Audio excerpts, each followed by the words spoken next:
আমার বাবা একজন মুক্তিযোদ্ধা, উনি ২ নং সেক্টরে যুদ্ধ করেছিলেন। আমি মুক্তিযোদ্ধার সন্তান। কিন্তু আমি যতদূর জানি যে বাংলাদেশ সরকার যথেষ্ট সুযোগ সুবিধা আমার বাবাকে দিচ্ছে, আমার ফ্যামিলিকে দিচ্ছে।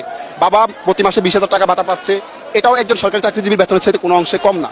সেখানে আমার প্রয়োজন নেই তো যে আমি অন্য একজনের চাকরির সুযোগটা নষ্ট করার। আমি আমার বাবার বেতন থেকে আমি যেটুকু সুবিধা পাচ্ছি, আমি পড়াশোনা করতেছি। আমি পড়াশোনা করে আমি আমার মেধা দিয়ে বাকিটা যেতে চাই। আমার বাবা আমার জন্য করেছে, আমাকে করতে হবে আমার ছেলে সন্তানের জন্য। আমার ছেলে সন্তান আমার বাবার সুবিধা নিক বা আমি সুবিধা নেই, সেটা আমি চাচ্ছি না। এই দেশ সবার দেশ, সবারই অধিকার আছে। বিশেষ করে যারা মেধাবী, প্রতিনিয়ত আমরা দেখি, আমি হলে থাকি, ঢাকা ইউনিভার্সিটি স্টুডেন্ট, আমি দেখি যে আমার ভাইয়েরা কি পরিমাণে কষ্ট করতেছে, আমার সিনিয়র জুনিয়র বেসমেটরা প্রতিনিয়ত কি পরিমাণ কষ্ট করতেছে একটা চাকরির জন্য। সেইখানে আমি কেন পরিশ্রম বিনা আমি কেন সুযোগটা নিব? আমি এই জায়গায় আমিও চাই ওদের সাথে আমি লড়তে। যদি আমি মেধায় ওদের সাথে না লড়তে পারি, তাহলে আমি কিন্তু আমার মেধার পরিচয় দিতে পারবো না। যোগ্য না তাহলে? আমি যোগ্য না। আমার ছেলে সন্তান আমার বাবার সুবিধা নিক বা আমি সুবিধা নেই, সেটা আমি চাচ্ছি না।